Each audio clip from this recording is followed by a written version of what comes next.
Assalamu alaikum everyone. After a so long time later, I'm gonna shoot my new videos. তো আজকের সকালটা শুরু করতে চাচ্ছিলাম একটু মর্নিং হেলদি ড্রিঙ্কস দিয়ে। এই জন্য একটা হেলদি ড্রিঙ্কস মেক করব ভাবছিলাম। তো গত কয়েকদিন ধরে আমি দেখছিলাম যে আব্বু একটা হেলদি ড্রিঙ্কসের পাউডার অর্ডার করছিল, যেটা হচ্ছে বেসিক্যালি বিটরুটের। তো উনি যেহেতু ট্রাই করছিল, আমারও ইচ্ছা হলো যে এই পাউডারটা ট্রাই করব। এরপর এই পাউডারটার ড্রিঙ্কস নিয়ে আমি চলে গেলাম বারান্দায়, আজকে বারান্দায় এত সুন্দর একটা ওয়েদার ছিল। ওয়েদার মূলত বাতাসটা খুবই ভাল লাগছিল এবং এই বাতাসটার ভাইব নিতে নিতে একটা ফ্রেশ মর্নিং স্টার্ট করলাম। এরপর সকালবেলার নাস্তা করতে হবে, তো এই জন্য আজকে সকালবেলার নাস্তায় ছিল পরোটা আর ঢ্যাঁড়স ভাজি। পরোটা দিয়ে ঢ্যাঁড়স ভাজি খেতে খুব অন্যরকম একটা ফিল হচ্ছিল, কারণ ঢ্যাঁড়স ভাজি আমার বেসিক্যালি অনেক ফেভারিট একটা সবজি। তো পরোটা দিয়ে ঢ্যাঁড়স ভাজি খেতে তারপরে আবার চলে গেলাম বারান্দায়, কারণ বাতাসটা আমার থেকে খুব ভাল লাগছিল। সবসময় এত সুন্দরভাবে নেচার এনজয় করা যায় না। আজকে যেহেতু এত সুন্দর একটা বাতাস হচ্ছিল, তাই আমি বারবার বারান্দায় চলে যাচ্ছিলাম। এরপর নাস্তার বাকি অংশ খাওয়া শেষ করলাম নেচার এনজয় করতে করতে, কারণ একটু পরে আমাকে পড়তে বসতে হবে।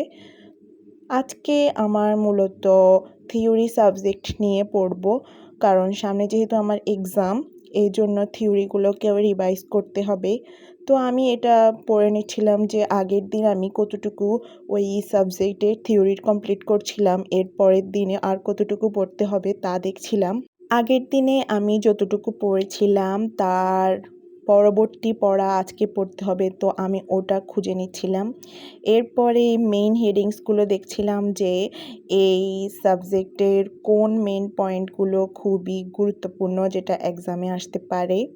তো আমি এই সাবজেক্টের ওই থিওরির ওই মেইন টপিকগুলো একটু রিভাইজ দিচ্ছিলাম। এখন আমাকে খুঁজে নিতে হবে যে বোর্ড কোশ্চেনে আর কোনটা আসছিল, যেটা আগের বছরে খুব ভালোভাবে হয়েছিল। এরপর আমাকে ওইটা পয়েন্ট আউট করতে হবে, কারণ এই ইয়ারে এটা নাও আসতে পারে আগের বছরের বোর্ড কোশ্চেনগুলো।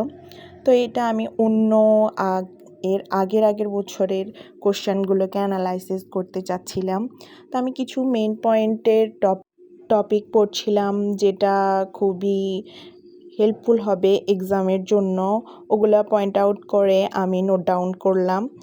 এরপর আরও কিছু মেইন হেডিংস আছে, যেগুলো খুব সহজভাবে পড়ে নিলে কয়েকটা কোশ্চেনে লেখা যাবে। এই জন্যই আমি বারবার প্র্যাকটিস করছিলাম। পড়া মূলত রিভাইজ থেকেও এগুলো নোট ডাউন করে পড়লে বারবার মনে থাকে।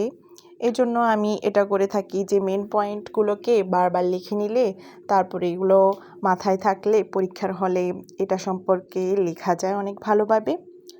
তো আমি এই সবগুলো কোশ্চেনের কিছু মেন পয়েন্ট কমপ্লিট করলাম। এরপর আর দেখলাম যে কয়েকটা মেন পয়েন্ট ওগুলো আমি লিখিনি, সবগুলো লেখা লাগবে না, এই কয়েকটা লিখলেই চলবে। এরপর আমার কাজ হচ্ছে যে আজকের পড়াটা কমপ্লিট করে অন্য দিনের পড়াটা একটু এগিয়ে নেওয়ার জন্য, কারণ অন্য দিন তাহলে আমি ভাবতে পারবো যে কোনটা দিয়ে আবার শুরু করতে হবে। তো আমি ওটা নোট ডাউন করে রাখছি যে আগামী দিন এটা থেকে শুরু করব। এরপর আমি দুপুরবেলা আমাদের গাছের একটা পাকা পেঁপে আম্মু কেটে নিল এবং বলল তোমরা খাও। তো আমরা এটা ট্রাই করছিলাম, মাশাল্লাহ এটা খুবই মজা ছিল, এবং যেহেতু এটা গাছের নিজেদের, তাই খেতে অনেক মজা ছিল। এরপর আম্মু আমাকে একটি বেডশিট দেখাচ্ছিল, এটা আমার আম্মুকে আম্মুর মা দিয়েছিল, এটা আম্মুর বাবার স্মৃতি। তো আমি দেখছিলাম যে ওখানের কাজগুলো কি নিখুঁতভাবে ওনারা করেছে। এটা তো অনেক আগের 90s একটা বেডশিট কভার। তারপর এই তো আজকের দিনটা এভাবে শেষ হয়ে গেল নেচার এনজয় করতে করতে। Thanks for watching.